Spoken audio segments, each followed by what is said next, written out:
Well, good afternoon, everybody. Today I'm wearing a tie from Cleveland's Case Western Reserve University. Our nephew Stephen graduated from there a few years ago. We congratulate him. His wife Jessica will be graduating from the law school in just a few days. So congratulations to Jessica. Michelle Gilchrist, who has worked for me in Cleveland for many, many years, is also a Case Western Reserve law school graduate. This week is National Police Week, a week to honor police officers from across our country and across Ohio. And I'd like to begin today with a message for all of those of you who are in law enforcement. Thank you. Thank you very, very much for what you do each and every day. Thanks for your service. Thanks for your dedication. Thanks for your bravery as you face the unknown every day. As part of National Police Week, tomorrow, May 15th, is recognized each year as Peace Officers Memorial Day. As proclaimed originally by President Kennedy in 1962. COVID-19 has forced the cancellation of many memorial events all over the country to honor these police officers, including the cancellation of the Ohio service that the Ohio Attorney General holds each year for our fallen heroes. It was my honor to preside over that ceremony for 8 years as the Attorney General of the state of Ohio.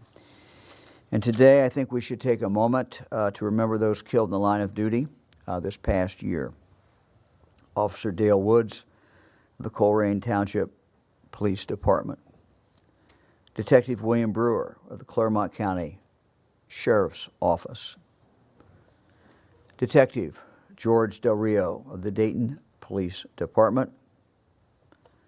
And Officer Kaya Grant of the Springdale Police Department. And so let's pause for a moment of silence for these officers, for every officer who's been killed in the line of duty in the past, and also to think about our officers who are out there every single day risking their lives. If you join me for a moment of silence.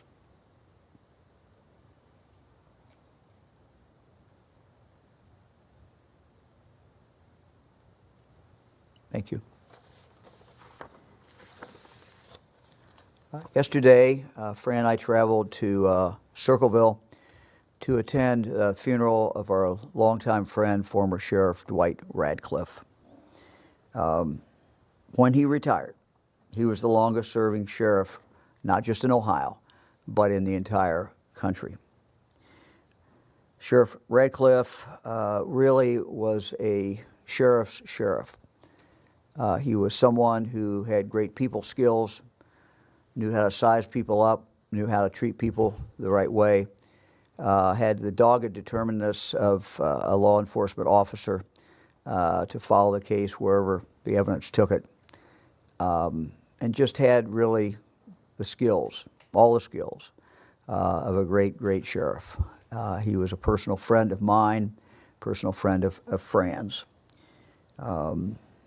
After he retired, I asked him to join the Attorney General's office, which he did, as our liaison to local law enforcement agencies. And I know there's many a sheriff and chief of police who enjoyed having him come around, not only talk about things that we were doing in our office, but maybe just give a little advice from a 5-decade veteran sheriff. So we miss him very, very much. Fran and I continue to think about his wife, Betty, who was truly, truly his partner, his children, Sheriff Robert Radcliffe, son Dwight, daughter Vicki, all of their families remain in our prayers. We also have learned of the unexpected death of former State Representative Andy Thompson of Marietta. Andy was a fierce advocate for Southeast Ohio, outspoken proponent of free markets, is a champion of Ohio's outdoor areas and was the publisher of Birdwatchers Digest. Fran and I extend our condolences to his wife, Jade, and their 3 children. We're so very, very sorry. Saturday is Armed Forces Day. Ohio has a long history of celebrating the service of our nation's heroes with parades, breakfasts, luncheons, 5Ks, marathons, and more. While this year will certainly look different from past years, it is important that we continue to show support for our military. This Saturday, May 16th, Fran and I will be flying our flag. In particular honor on that day, a sign of appreciation for those military members serving us, our country, and for those who have served in the past. And we would invite everyone to join us and fly their flag then as well. During our press conference on Monday, I talked about childcare and talked about the concerns we have to make sure that we get this right, to make sure that we have as much information and data as possible to confidently reopen our child care centers. And so for the past few weeks, we've been working with numerous experts, pediatricians, Children's Hospital folks, child care professionals, parents, caregivers, infectious disease experts. These conversations have helped inform our plan, rooting it in the best science and practices that we could find. I will say that we do not have really any great data in regard to child care in COVID-19. While there is information, certainly best practices in regard to any spread of virus in child care. Studies have been done on that, but as far as COVID-19, there is not a whole lot of information out there. I'll talk about this in a moment, but we intend to rectify that. Our goal is very simple, and that is to do everything we can to protect the children in child care, the workers, and all the families. We want to have the safest child care system in the nation, one that nurtures the health and continued growth and the development of our young people, and one that protects the health and safety of our child care workers, teachers. Moving forward, child care is going to look different for children, parents, and teachers as long as this COVID-19 is around. But we must get this right, or we run the risk of exposing more individuals to COVID-19. And so, as I've said, we have based the reopening of child care and the protocols on the best science that we can find, and we've consulted with a number of experts in the field and with people who do this every single day, those who take care of the children. On May 31st, child care providers in Ohio will be able to reopen. They will reopen with reduced numbers of children in each classroom, intensified cleaning and hand washing practices, and many other changes. To explain in more detail how child care will look different, I've invited Joni Close, president of the Sisters of Charity of Canton, and who is the chair of our Early Childhood Advisory Council. And I want to thank her for her work and the rest of our folks that we drew from across the state of Ohio to really provide their expertise and their counsel to us as we make these very, very important decisions. Joni, thanks for joining us. We appreciate it. Thank you. Thank you, Governor. I appreciate you and all the thoughtfulness that you put into this. There will be changes at child care centers for families and for children. Starting right when the children are dropped off, you'll likely see your child care provider with the mask on. The caretakers will maybe ask the parents to wear masks as well. Daily temperature taking will be routine, and anyone with a temperature of 100 degrees or more will be sent home. And as children enter their centers, they'll need to wash their hands, and they may be escorted to their classrooms by their someone other than their mom or dad, another adult.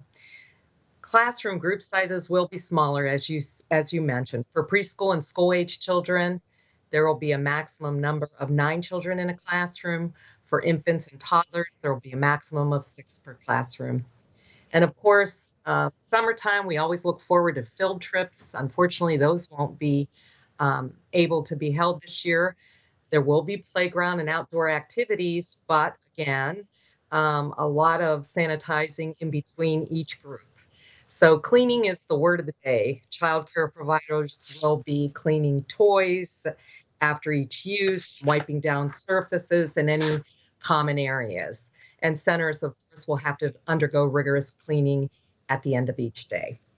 Children and teachers will wash their hands a lot. Everyone will need to wash their hands between activities, after meals, after play, and many more times. And so parents can help by getting their little ones used to doing that at home. And then it'll pick up again. Children will wash their hands before they leave. And again, the providers might ask that the parents wear a face mask for pickup as well. And we know that these changes will be unusual and maybe a little uncomfortable for some families and children, but we're doing our best to be confident that these measures will keep everyone safe. And I'd be remiss if I didn't say that, the Sisters of Charity Foundation that I work for, we've been supporting early childhood for a long time, and research has shown the clear benefits of providing children with high quality early education and care.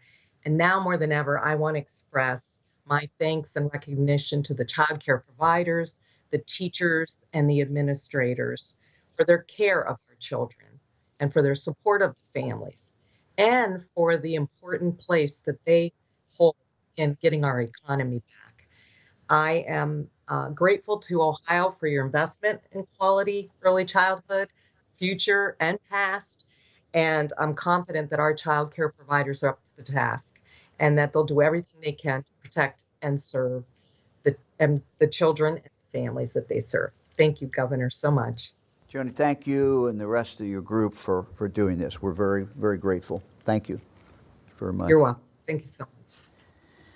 We are taking a cautious approach. We want to continue to inform that approach with additional data.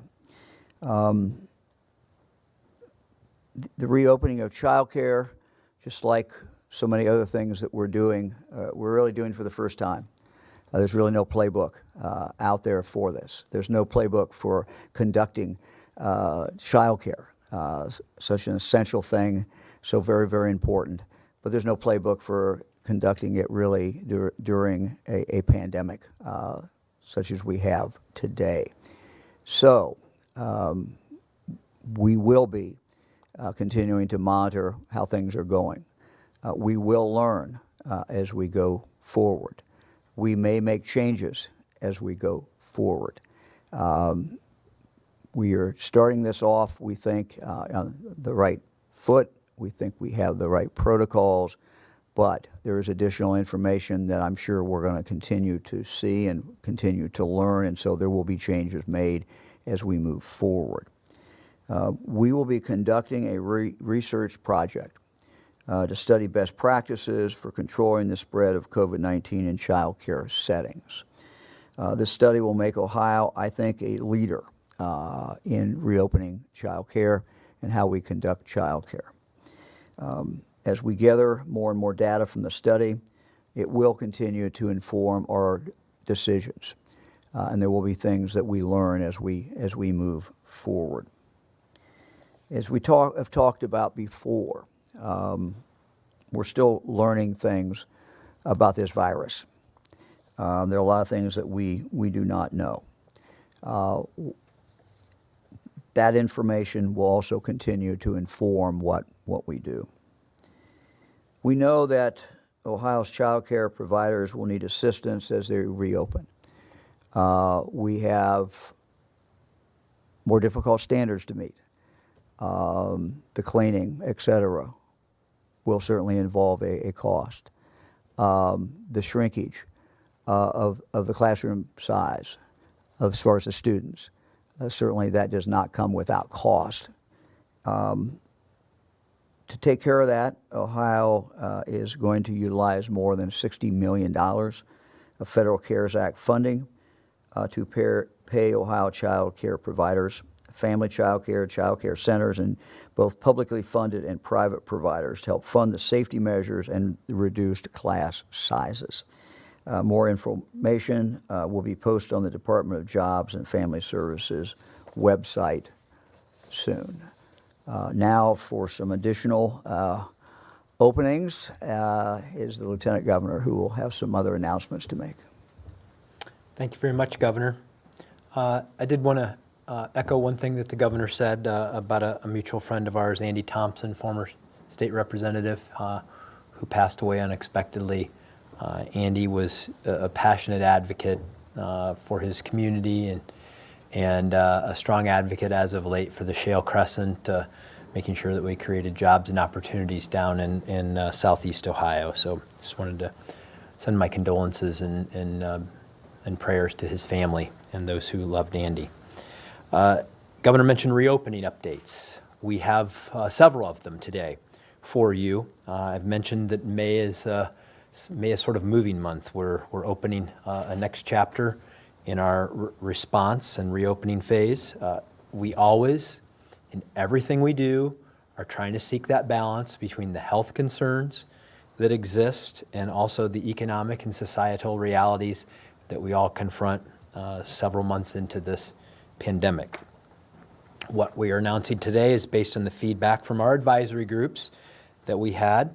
They worked very diligently to look at all aspects of these reopenings. I want to emphasize a couple things. This means that in these announcements that they may open. Doesn't mean that they will open. You need to consult your local health departments or governments and know that they may have different takes on adding or extending regulations as it relates to this in time frame for opening or not opening at all.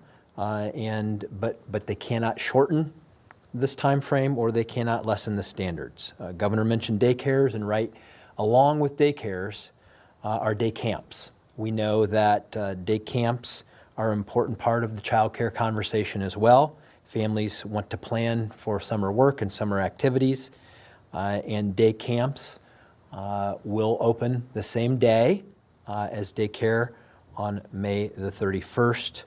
The protocols and ratios for this will be released by the end of the day tomorrow. So those will be forthcoming. But I know in talking with a variety of working families and local government officials that was an important one to give guidance on when we're opening, and it's going to be May the 31st. Additionally, I mentioned BMVs before. I'll mention them again. BMVs will open across the state on the 26th, May the 26th. I want to talk about certain services that are already available at the BMV because we want you to use the online services that are available. We've worked very diligently to get every service we can online, and we want you to use those when you can. There are services for online use for things like vehicle registration, vehicle plate replacement, scheduling a driving test, updating your address, paying license reinstatement fees. Active duty and deployed military members and their dependent families can apply for driver's licenses and ID cards and request duplicate licenses online. There are a variety of things like that that are available online. So go to the online services at BMV and see if they can serve you. But all other services will be open that you must go into a BMV for on May the 26th. Remember also that under House Bill 197, there are extensions on licenses and registrations that will still be in effect, that you will not go in and need to immediately renew these things. And frankly, we don't want you to, unless you have to. We know that there are certain circumstances where you may have lost a license, you need something like that to begin another phase of your life, a job, something along those lines. and that service will be available, but don't come in unless it's necessary. Use the online service as you can. Remember the website is oplates.com is the website that you can use to access those online services. Another thing that will be opening, campgrounds. Many of them are already open in a limited fashion throughout the state, but they will be opening up completely on May the 21st. They will have to meet certain requirements. That guidance is up on the website now so that campgrounds and campers can start making plans as we go forward. So that date is May the 21st. That information is available on what those protocols are, cleaning the commonly used areas at those sites. I know that the Ohio Department of Natural Resources Director Mary Mertz also has a number of things that will be happening in our state parks regarding openings and protocols that will be available on the website as well. Next group that we've worked with have to do with gyms and fitness centers, recreation centers, dance studios, tennis clubs as examples. As it relates to that, we also have guidance on limited or non-contact sports leagues and pools. And let me go through each of these. For gyms, fitness centers, they will be able to reopen on May the 26th. Guidance will be on the website at some point today on the protocols that you must meet. We know that athletic facilities, working out, provides both mental and physical benefits to people, but we also know that it's important, very important, that we keep these surfaces, these places clean, that we follow the protocols so that we don't create any unnecessary contact or spread through the reopening of these facilities. And that guidance will be available today. We also have guidance on sports leagues, which fit right into this, on non-contact or limited contact sports like golf, softball, baseball, tennis, paddle sports of the like. Those can also reopen, be reestablished on May the 26th. Guidance on all of those things will be available later today. We are emphasizing that these are very low contact or non-contact sports. We have work groups that are working on the higher contact sports as it relates to lacrosse, hockey, field hockey, soccer, basketball, and others. We know that there are some other things like volleyball, gymnastics that present their own special challenges. The work group still is functioning to provide future guidance on those types of sports, but what we're announcing today are those limited contact situations that we want to make sure that there are guidance around. Additionally, we know that there are other leagues, things ranging from frisbee to cornhole to bocce, things like that. There's going to be general guidance on there for those non-contact activities regarding social distancing, sanitizing equipment, and wearing face coverings, et cetera, when practical. These protocols are designed, these openings are designed to allow us to do the things we love while also keeping our loved ones safe. And it's important that as everything we do, for successful reopenings, follow the protocols that we know work if followed to minimize our health risks. Additionally, with pools, pools can reopen on May the 26th as well. I want to read directly from the CDC guidance on this. There is no evidence that the virus that causes COVID-19 can be spread to people through the water in pools, hot tubs, spas, or water play areas. Proper operation and maintenance, including disinfection with chlorine and bromine of these facilities, shouldn't inactivate the virus in water. What we're talking about here, I want to be clear, we're only talking about pools that are regulated by local health departments. These could be public pools or clubs. What we're not talking about are water parks and amusement parks. Those are not under this, will not be allowed to open under this guidance. Those are regulated differently, and those are being addressed through our travel and tourism work group.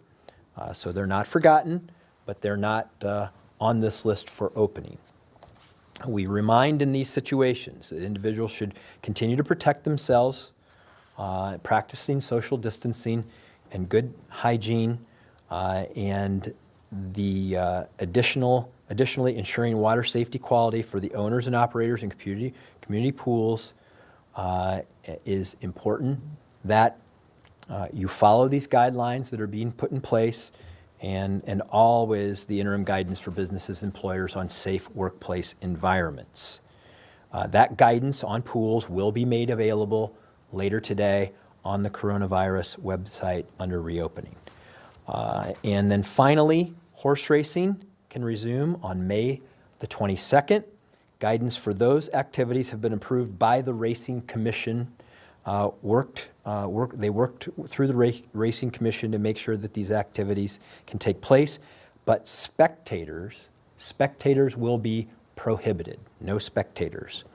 I want to stress that this does not mean that casinos or racinos themselves can open up.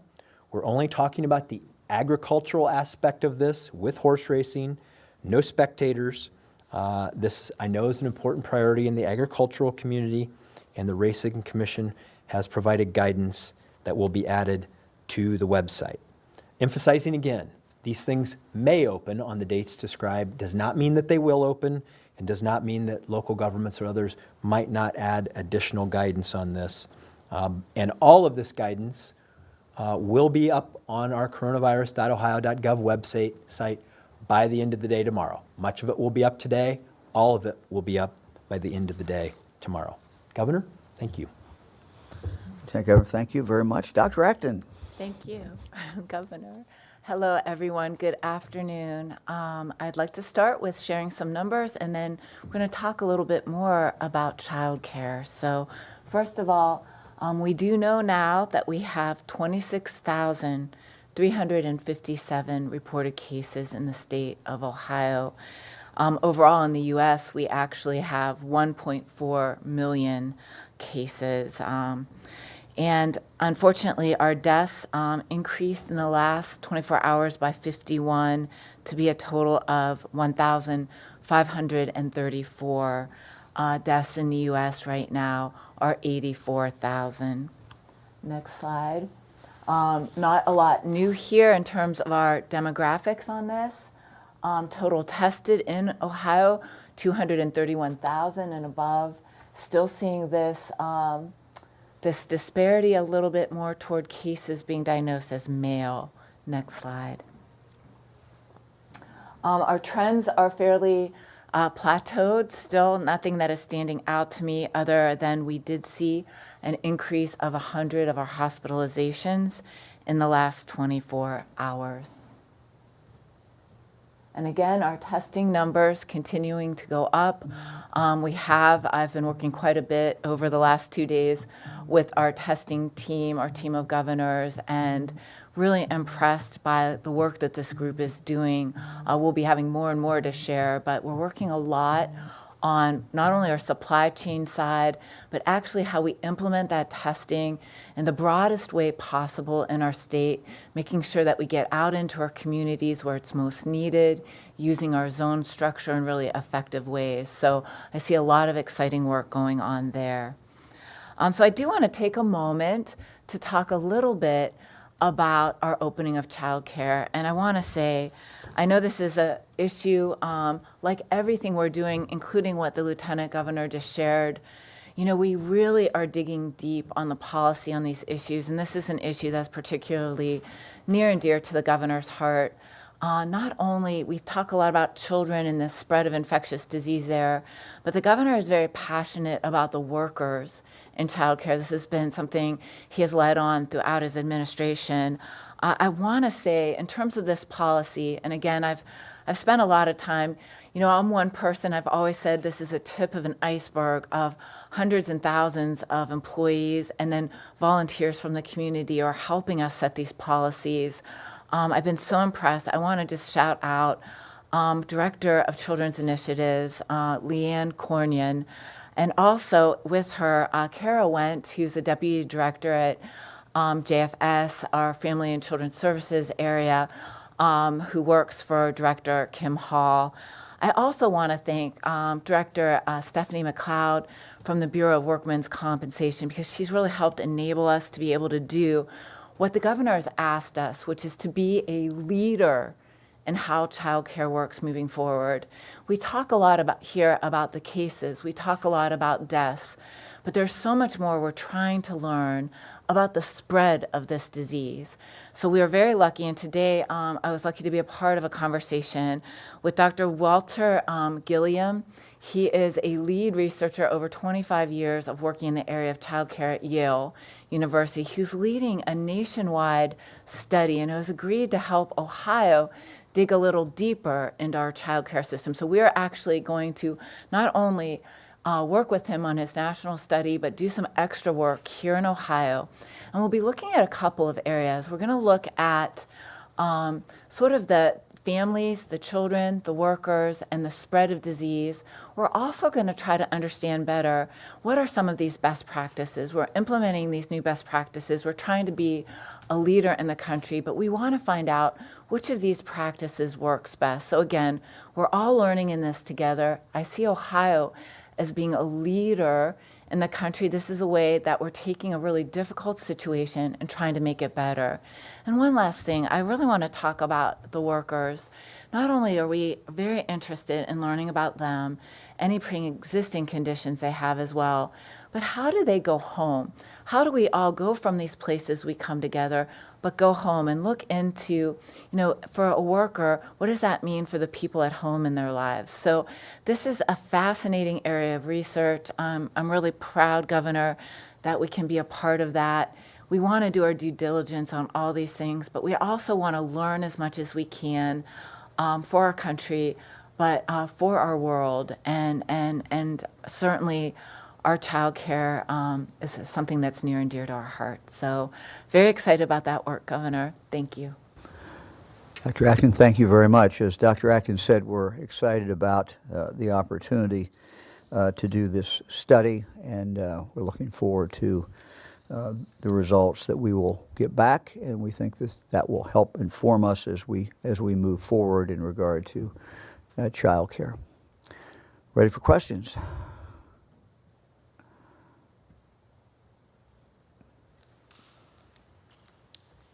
Adrienne Robbins, NBC4, and my question's for Dr. Acton. With childcare now reopening, and at the same time we're seeing the new condition out of New York, multi-system inflammatory syndrome in children that they believe is related to COVID-19, are we gambling on Ohio's children here when we know so little about this virus?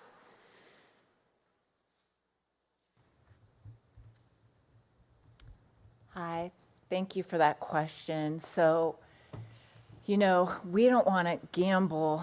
Gamble's a harsh word on anyone in Ohio. I mean, there's nothing that we care about more than getting our citizens safely through what we're all facing, just a terrible virus. And that means we're all trying to learn how to live with it over the next year or two. And so we know that part of opening in any way we do makes childcare an absolutely essential piece of this. And we're very concerned about just the safety of kids overall, that kids have somebody who are watching them, that they're skilled and the most highly trained people possible, that a parent is not having to make a difficult decision about having to go back to work and support their family and not knowing what to do with their kids. And so we're really trying to do so many things at one time. And we are watching this disease. As I said before, this is a pediatric inflammatory disease. I had the opportunity to be on a national call the other night and hear from Dr. Howard Zucker, who is my colleague and in my position in the state of New York, who really first brought this to the forefront. They have over 100 cases of this that they're looking at now, very detailed work. They're working with cardiologists, rheumatologists, not just around this country in our best children's hospitals, but all over the world. So we're all trying to learn about this disease. We're learning more and more about COVID all the time. And, I know we've heard of a case at University Hospitals here in Ohio, and our team, our infectious disease team, our clinical team, we're working with all our children's hospitals to keep an eye out for this and add, once again, to this body of knowledge as we learn. And what this is, again, just for people at home, we see that COVID has this very exaggerated effect on our, immune response. And that's normally happens in all of us when we fight off infections.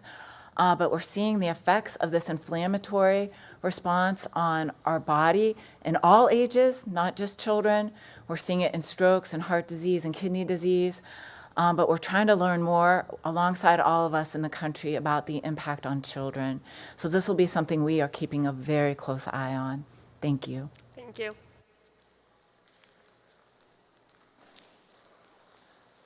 Hello, Ben Schwartz with WCPO. Governor DeWine, we got a question sent in from a public school teacher in Ohio who is very concerned that her kids aren't receiving the education that they were when they had school in the building, especially with the modified grading scale. It may look like students are doing well on paper when in reality they're doing far from well.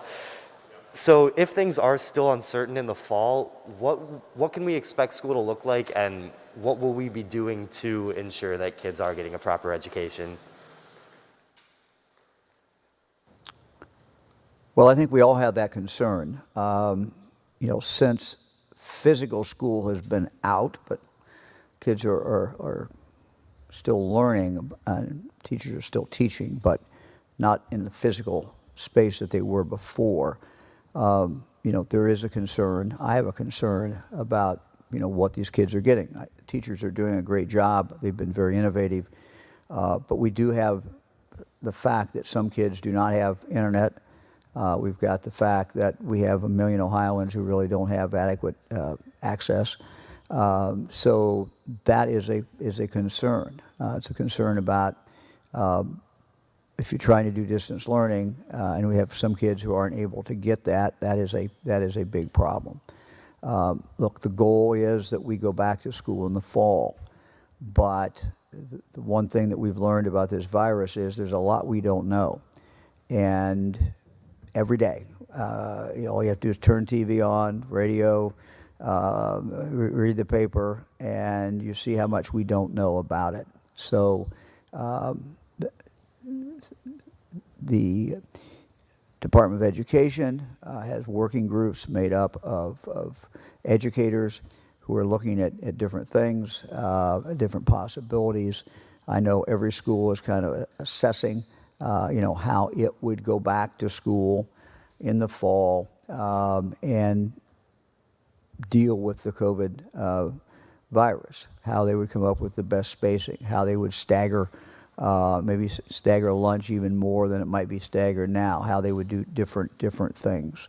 So every school is looking at that, but there's no way for us to predict, where we're going to be with this virus by mid-August when these, decisions are being made. So we all hope for school. We all hope for school in a traditional setting. Whatever happens, we have an obligation to do everything we can to educate our kids. And we're going to do everything that we can to do that. Thank you. Hi, Governor. Andy Chow with Ohio Public Radio, Television, State House News Bureau. On the issue of child care class sizes, the reduced sizes, it would be assumed that child care centers might have to turn families away that usually come to those child care centers in order to reduce their class sizes. Does the state have any guidance on how child care centers should do that? Do you expect to see facilities having to turn families away? Well, Andy, I don't think anyone knows exactly how the market is going to play out. We have provided, as I announced, additional funds for the first 3 months, 2.5 to 3 months, $20 million or so a month. This is from the CARES money from the federal government, earmarked for childcare. We've elected to use those dollars to help reduce the class size and to give these child care providers the resources that they need in order to be able to do this. We're going to see exactly how this works. That's why I was very careful to say that this is a work in progress. No one's ever tried to do this during a pandemic, and we're doing what other states are trying to do, and so we're trying to figure this thing out. We want to have the best care possible. We want to have to lessen the odds of the spread of COVID-19 as much as we can through child care. But it is a work in progress. We're going to continue to learn. And the study that we're talking about, we will be getting information from that as it moves forward, and we will be adjusting based on that information. But if a class usually has 12 kids and now they have to have 9 kids, that means that some kids who usually go to that class might not be able to go. Well, not necessarily. What it certainly could mean is that they might have to have more people teaching. They might have, if you look at that ratio. I mean, so it does not necessarily mean that. What we don't know, Andy, is how many of the child care providers will come back. As you know, many of them have been closed.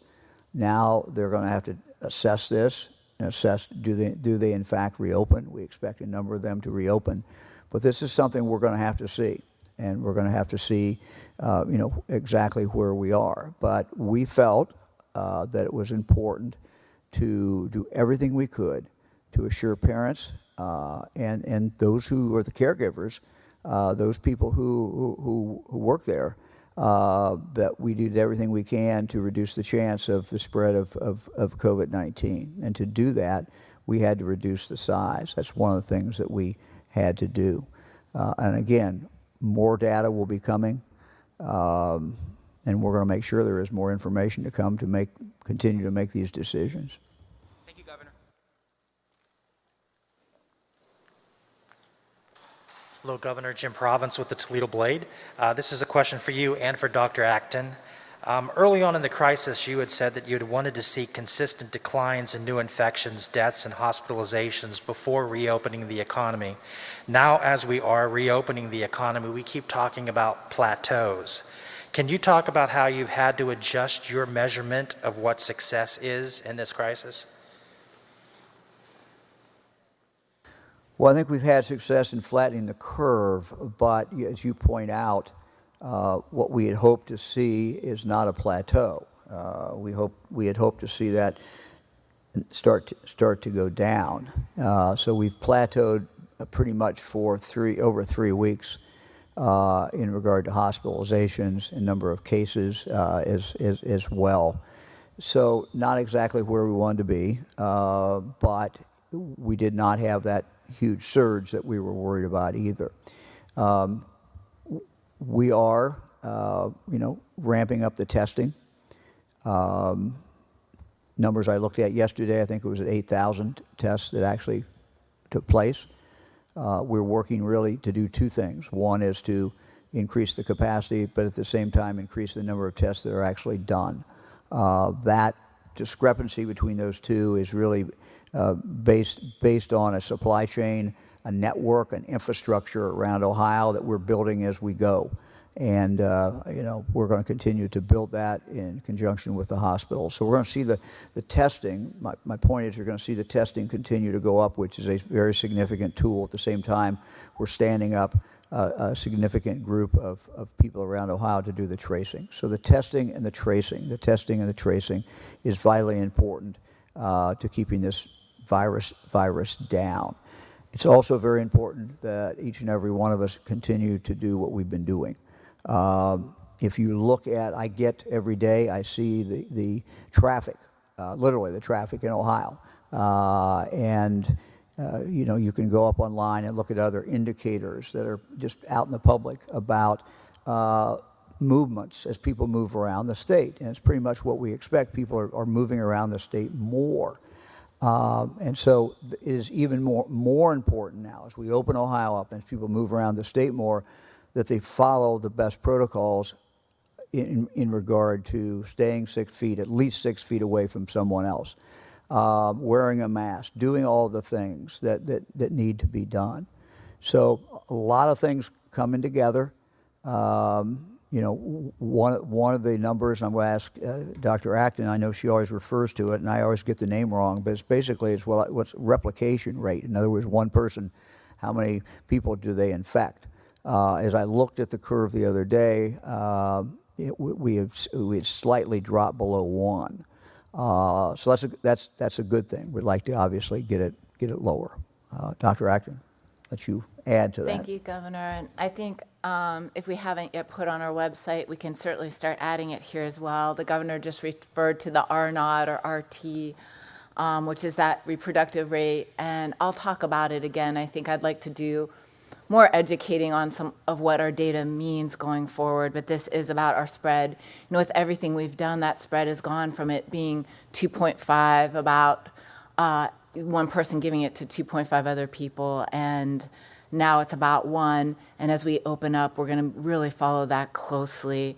And it takes, again, a lot of these are lagging indicators, so we see it about 3 weeks later. I just want to acknowledge, again, and I have to say, I feel this myself. I don't think there's anyone in this room that doesn't feel the heavy weight of our moving forward and how we live with this. And for Ohioans, I feel their concern and worry, and I think these are difficult decisions we're all making, and I think we have to make them carefully. I ask those of you at home to really look at your situation. I realize there are 1,000 difficult decisions you're making.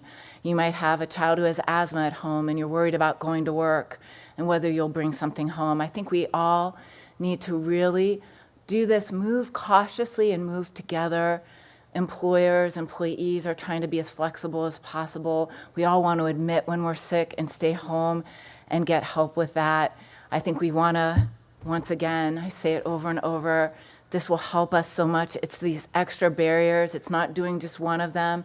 It's not just being distant. It's not just, you know, coughing this way. It's not just taking our temperatures. It's not just staying home. It's this too is such a functional, effective barrier to stop the spread of disease. And I think we're all moving forward together cautiously. And I just want to acknowledge, because I feel what people are feeling at home as they make these decisions. Really think about your own personal history as well. Thank you. Jim, the bottom line, I think, is this. It is even more important today than it was 2 weeks ago or 3 weeks ago that we keep the distance and that we do all the things that the 11.7 million Ohioans can control themselves. This is a time when we've got to really continue to do that. Even as people move around more, they've got to even, even be more cautious. Hi, this is Jessie Bummer with the Inquirer. My question's probably for Dr. Acton. I guess given what we're learning about from antibody testing, that we might have had cases as early as January, how do we know that there wasn't a surge earlier, or how are Ohioans supposed to understand that information? Thank you. So, you know, we're going to learn more and more about the past, and it's going to be years of learning. I remember saying that very early on in one of these press conferences. We're doing everything we possibly can. We're all learning as we go. And I think, you know, hindsight will be 20/20, as it always is when we look back at the history of this. I think what it does tell us, I mean, I've heard from several Ohioans who are absolutely convinced that they had something that really felt a lot like COVID back in February and January. My own sister-in-law was very, very sick and hospitalized with what looked like a flu-like syndrome. I'll be very, very curious to see if we ever learn more about what she had, because she tested negative for everything. So I think a lot of us are wondering that, and I don't have all the answers on it. This antibody testing is another window into that period. As I said, we do know now in the case history that people are talking about their symptoms and their onset. That's how we know epidemiologically when that they had it. But it's complicated because we also know that antibody testing can cross-react with other coronaviruses, so sometimes there's false positives. Someone also could have had symptoms back in January But it could have been something else, and then maybe they had COVID a little later, but were asymptomatic. So it's not an exact indicator for sure, but it does, when you start to see a bunch of them, you start to say, it does look like some people with their symptoms and with this testing that they had it in their antibodies likely did show. The things that will be more illustrative are some of the coroner reports that we're seeing that can actually show the testing. So we'll continue to learn more about this, and I think we'll learn from other sources as we learn from other countries and learn more about what actually happened in China. We still don't know a lot.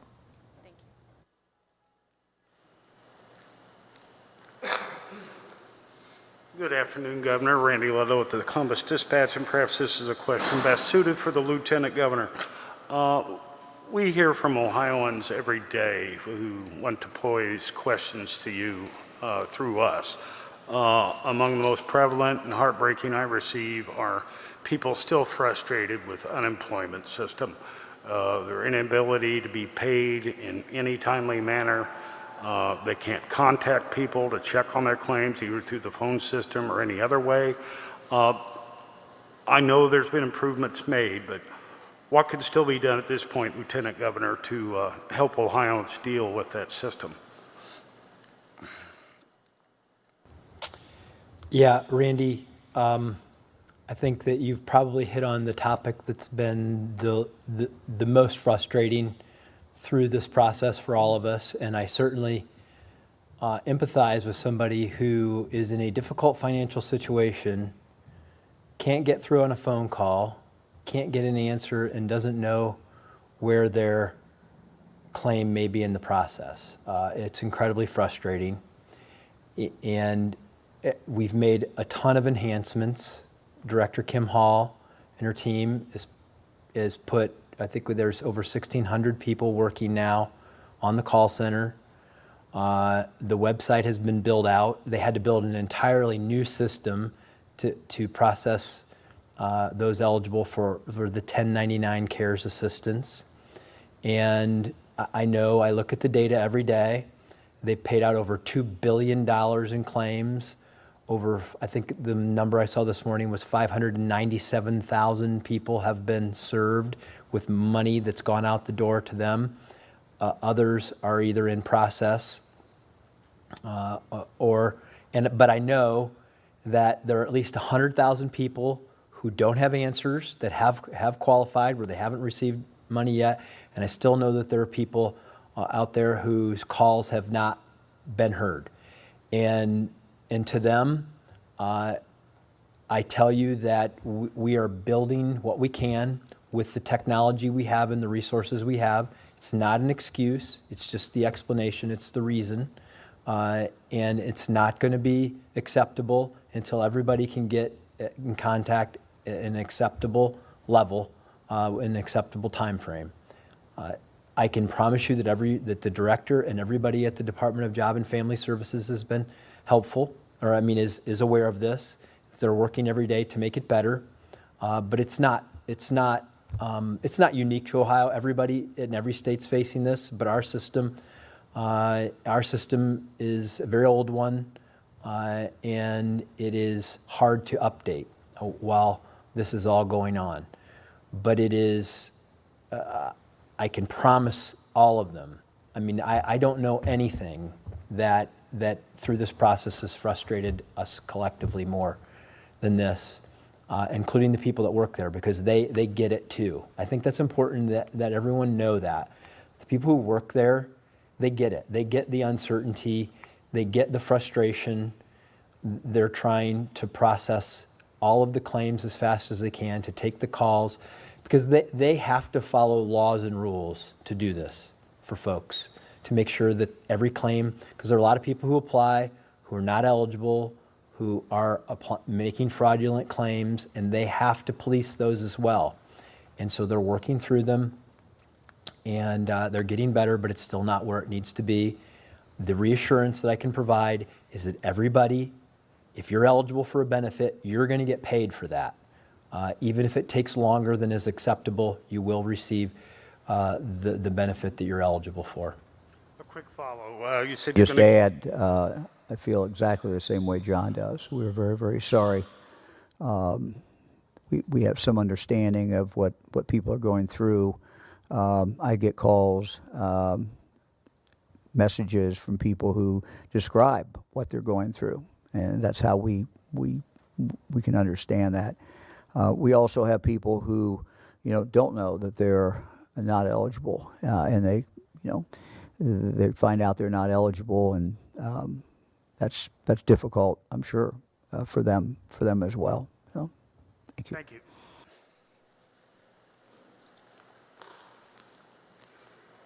Good afternoon, Noah Belendo with Hannah News Service. Governor, hearing that the Office of Budget and Management is starting to contact agencies about their fiscal year 21 budgets, what kind of targets will you be providing to state agencies to plan in terms of the reductions that they'll face? What kind of what? What was the word?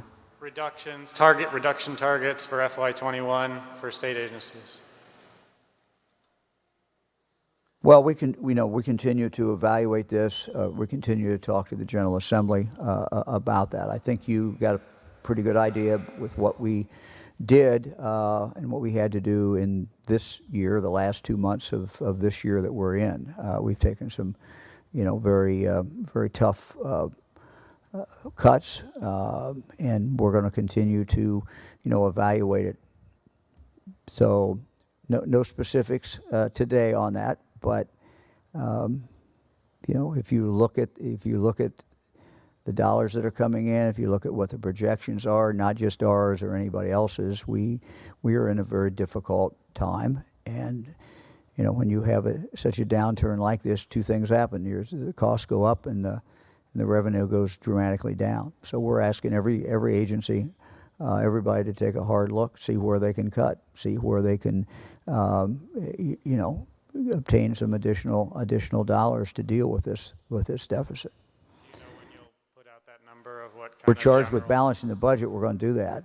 We have to do that. We want to do that, and so these are tough decisions. Hello, Governor. This is Luis Gil with Ohio Latino TV.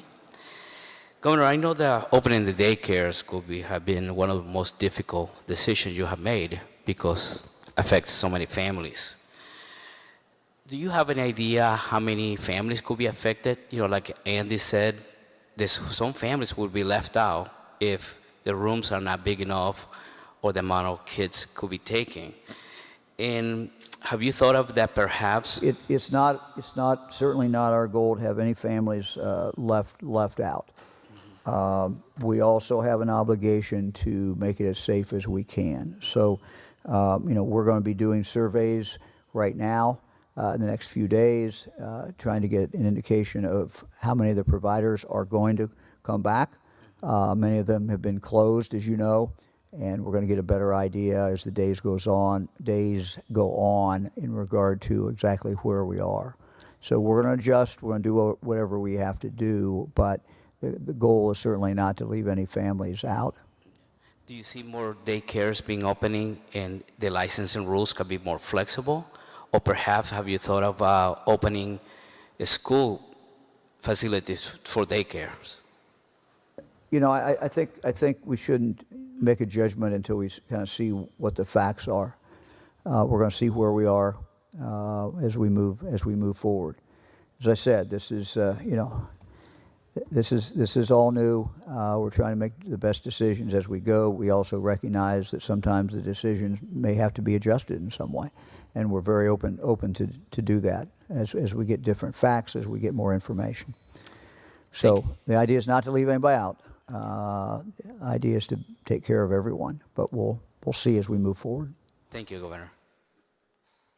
A little piece on that could be helpful to consider is that with 1 million people basically who have applied for unemployment benefits, not everybody is going to be in need of child care like they did in the past. And many of these child care facilities would also have financial problems in making the numbers work if the kids had dropped out, if the parents didn't have work, that weren't going there. So there's some economic virtue as well in the approach that the governor is taking on this to help support those childcare facilities during this difficult time so that they will be there when the economy comes back. And those are also important things to consider when we're talking about smaller class sizes, support, and all the things that go along with it.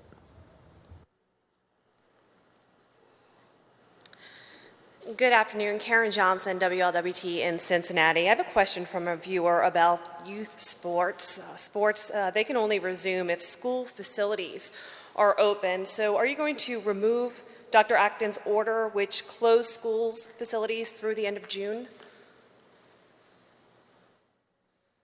That's a very good question. In fact, Lieutenant Governor and I were talking about that last night, I think. And we're certainly going to look at that. We know that some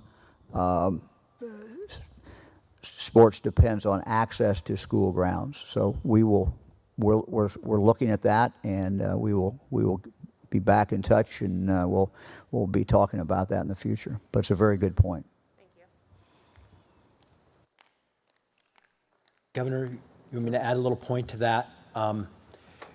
If you look at the order, they closed buildings. The grounds were not technically closed in the order, but that is up. But much of this will be open to the local community's decision. We are not forcing them to open anything in this. We are allowing them to do so. So just wanted to be clear about that. And as the governor mentioned, like with all of this, we do our best to put the protocols and the standards in place to account for what we know. But one of the things we've learned through this is that there's always going to be something we haven't thought of that we will hear in the coming days, and we will work through those things with the feedback that we get from local community schools and organizers of these events to make sure that they're accounted for before we get to that date of May the 26th. Hi, Governor Lacey from 10 TV.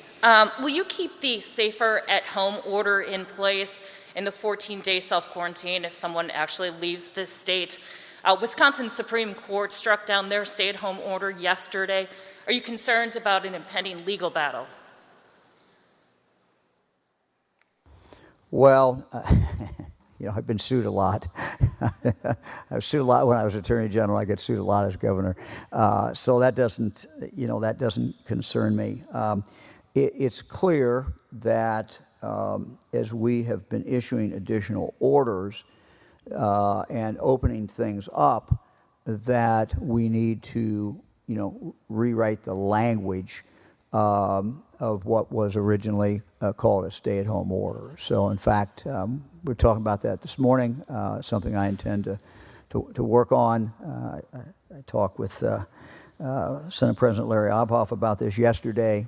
So, that language, that making that language more conform to exactly where we are today, is coming up, and so I'm going to be working on that. Again, as we open up and as we see more activity, it just is incumbent upon all of us to be even more careful, because what we don't want, frankly, is what we have seen in some of the stories that were out yesterday in Europe, where it shut down, then they opened up, and now they're having to retrench and start pulling back again. So that is what we do not want to see. And as we move forward, so much of this, we're going to do what we can with the tracing. We're going to do what we can with the testing. Those are very significant tools. But again, so much comes back to what each and every one of us does or does not do every single day, and how careful we are as we open things back up. But if we do that in a cautious manner, if we do that, keeping the distance, if we have consideration for others and wear a mask, these things are going to determine in 3 weeks or 4 weeks what these numbers look like. And so this is the crucial time So very, very important that we get this right. We do not want to be what I was like I was seeing yesterday and reading yesterday online and seeing on the news about countries that are starting to retrench, pull back, close things up again. That's not what we want. So this is a very critical time. Thank you. This is Laura Hancock from Cleveland.com. As we've talked about here, COVID has disproportionately affected African American Ohioans. On April 20, you assembled a minority health task force.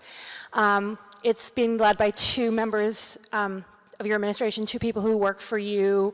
They haven't yet come up with recommendations, even though other people on that group are waiting. They want recommendations. They're frustrated that restaurants and other groups have come up with their recommendations over a weekend or a matter of a few days, and then this minority health strike force, they haven't come out with anything. What's going on? I intend to talk about that early next week in one of our sessions. So either Monday or Tuesday, I will be talking about that. What this virus has done is kind of pull back the covers on something, pull back the curtain, whatever you want to say, to disclose to something that we really knew. And that is that we have health access challenges in the African community, not just in the African American community, but certainly in the African American community. With the state legislature's help, we put a lot more emphasis on infant mortality of the mother, where we're seeing some real huge discrepancies, African American community. So I suppose it should not have shocked us when we see the death rate and the number of African Americans who are dying of COVID-19 be at a much higher rate than it should be based upon the population. So we have discrepancies in society, in the state.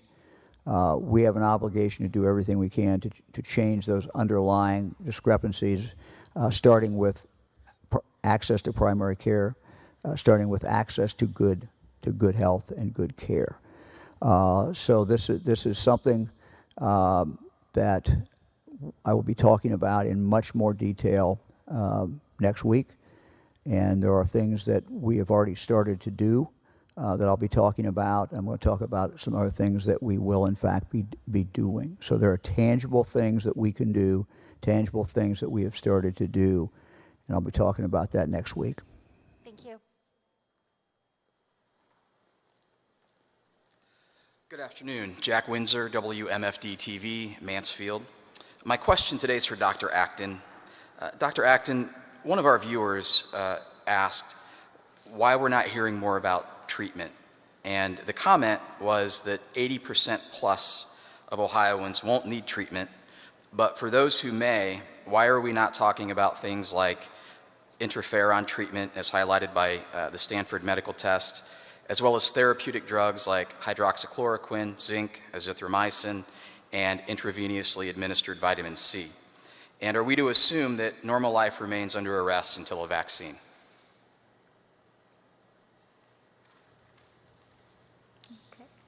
Hi, Jack.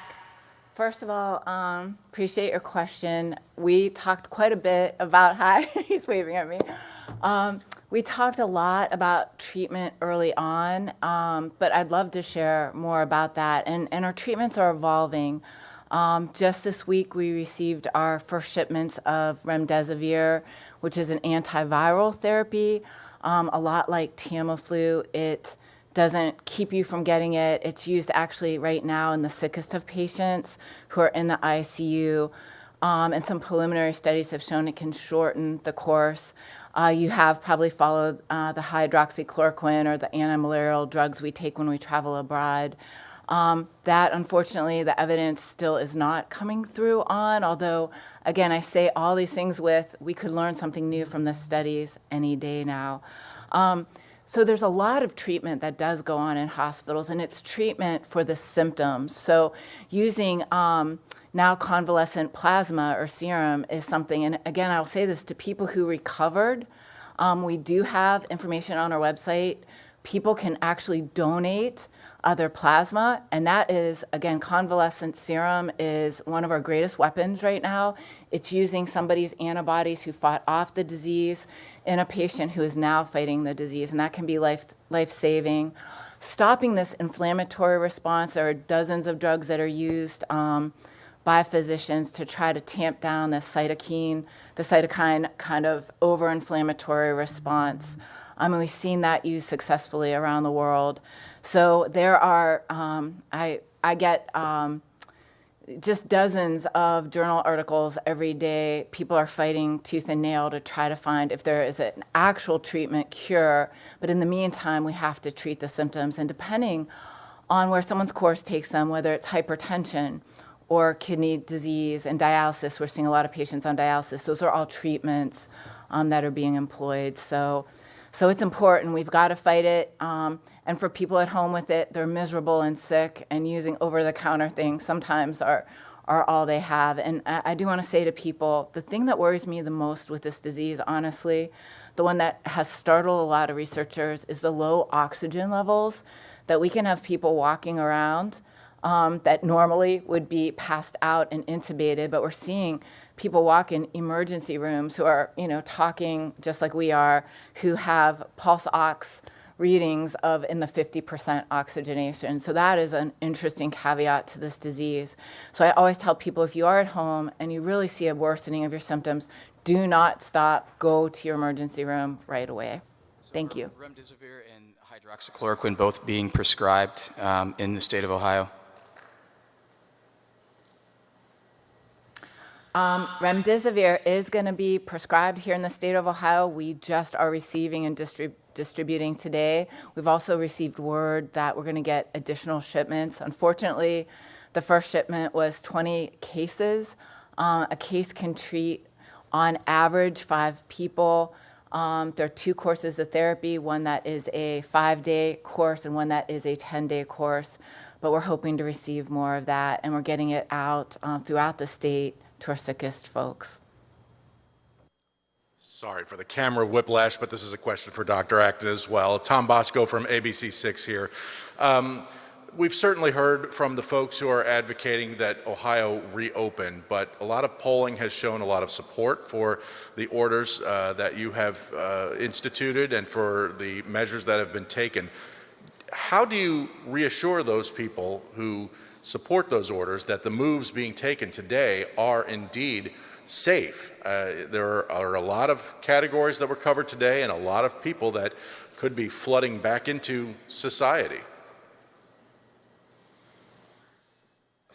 So I think it's really important, again, as the governor often says, we are trying to learn to live with this virus. And the orders we did originally, if we go back to my initial meeting everyone at home, we had just not seen a pandemic like this, and now we're seeing in 100 years. And so the tools in our tool chest at the time, really, when we knew every day mattered, I still think every day matters, I want to say that. Every day and everything we do makes all the difference. But going back to that time, we were using the playbook that came out of George Bush's White House, 2004, 2005, post 9/11, and using those tools of social distancing, those layers of Swiss cheese, really flatten the curve, stop that overwhelm of our hospitals, and allowed us to buy time to build up some of the structures that we are building every single day and won't stop, and we know we have a long haul. But those kinds of things have cascading consequences. I remember talking about that even back then, that there are effects of doing this, and not just to our economy, but on people's health and well-being. And so what you see around the world is all of us trying to figure out and learn together how we learn to live with this virus. But when we say stay safe at home, and an order, again, was more a toolkit of helping people know how to do best practices. It really is going to be up to each of us to go about this together and cautiously. Stopping the spread of the disease is what we're after. Testing doesn't stop the disease. It helps us know if you have it. It gives us a clue so we can go out and stop the spread with our contact tracing. But the biggest thing that will stop the spread of disease, quite honestly, will be how we live and choose to live going forward. And I really want to say that each and every one of us should be judicious in what we do now. We have choices to make, but how we make them is going to greatly impact us and the ones we love and everyone else in our society, and people who are much more vulnerable than some of us are. So I beg of Ohioans, really help support these actions, help support these businesses to succeed by going about these things very, very carefully, thoughtfully, with this. And no one has to do anything that they're not ready to do. So I think all of us have to read coronavirus.ohio.gov, learn everything we can. We'll learn from this together, and we'll keep you informed so you can make the best decisions. But I'm thinking of you out there, Ohio, because I know how hard this is for you. And people are saying they want to be careful together. And so, Ohio, let's do this well together, and I'll be with you through it. Thanks.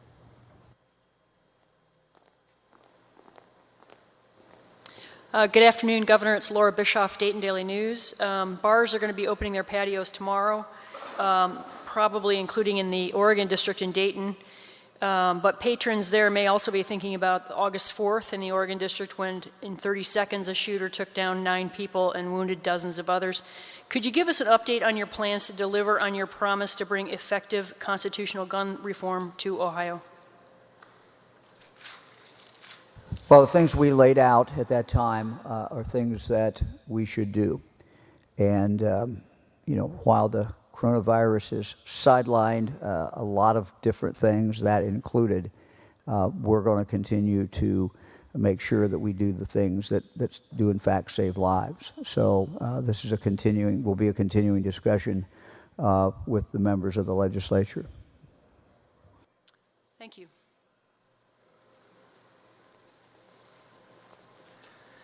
Hi, Governor. It's Andrew Welsh-Huggins with the Associated Press. This is a nursing home question. We did see a fairly big increase in the most recent numbers. I received an email from someone whose parent is in an assisted living facility where there were some very recently diagnosed cases. And the report from this person was that there were only 5 tests that were made available for symptomatic residents. Testing for the staff, the option was basically go to a private lab at a Walmart by appointment. And this particular facility didn't know anything about the hospital partnerships or these rapid response teams until they heard it this past Tuesday. Can you or Dr. Acton address this apparent disconnect with the on-the-ground experience that this facility has and with what Director Corcoran said is supposed to be happening? I would say that's not what should have happened. There is a protocol in place. Every nursing home is supposed to be lined up with a hospital. That's a work in progress. It's not something hospitals have ever done before. So is it possible that there could have been a disconnect? I certainly believe what you told me. You said there was a disconnect there. So that should not be taking place. We certainly hope it will not take place as we move in the future. Under the protocol that we now that we have more testing, we have a situation where if in a nursing home there's someone who is suspected of being positive, we should be able to move in there and be able to do the testing on anyone who had contact with that particular individual. That person needs to be tested, and then if that person is positive, then you would go out and test anybody else that person had contact with. So that's not how it should have happened. I don't know the place or when, But, we now have a lot more testing. We don't have enough, but we have a lot more than we did. We've changed the protocol. We're now able to become more aggressive in regard to our nursing homes. Dr. Acton, I don't know if you want to add anything to that. I know we're run out of time. I see Eric is telling me, but anyway, go ahead. No, it's essential, and I know there have been extensive trainings and things made available, and I'll take that story back with me and share it with Dr. Corcoran. And we're not done with nursing homes. I think you're going to be hearing a lot more. My team and I, we do a lot of technical assistance, but we're really looking at how we can do more. So stay tuned on that. It's a conversation I'm going to be a part of all weekend. Thank you. Thank you. Governor Jim Oddie from WHIO-TV have been notified I'm the last question. I want to go back to the very beginning. Are we getting close now to having the ability for people to have their surgeries done at their local hospital and be able to stay overnight, those more detailed, more serious surgeries? Are we to that point yet where that can start?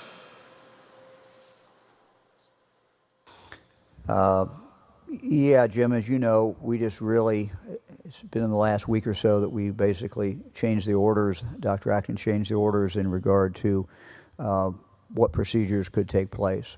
But we've got to monitor, see where we are. We've got to continue to see where our capacity is. But our numbers, should be changing fairly significantly due to the opening up of these procedures. As far as overnight, that would be the next step. Obviously, someone can stay overnight if it's something that they have to have done. So we're getting there. We're getting there. Thank you, Governor.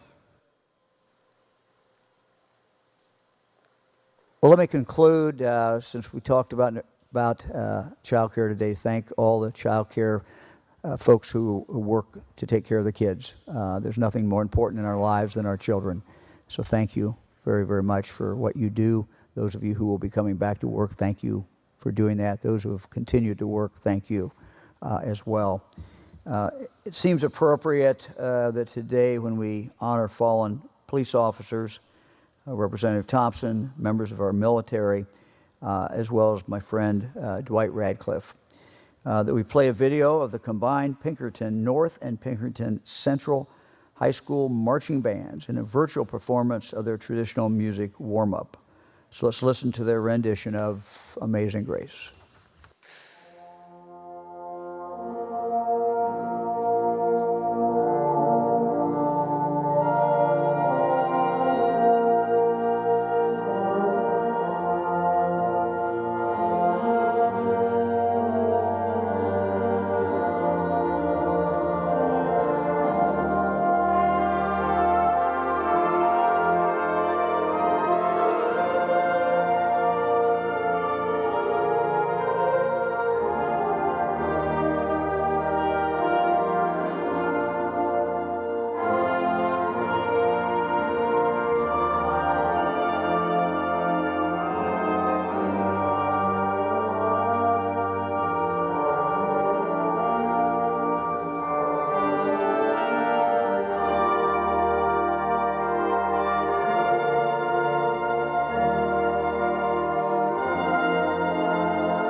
That's great. Unless there's some breaking news or some reason that we have to communicate tomorrow, we will not be here tomorrow. We will be back Monday. We'll see you Monday at 2 o'clock. Thank you very much. We now join our regularly scheduled program, already in progress. Moving out. Because I couldn't put my finger on anything that was going on, I was like, maybe I have to remove myself from the equation, and maybe that's the problem. And you knew her before, the Susie that you see now. Yeah.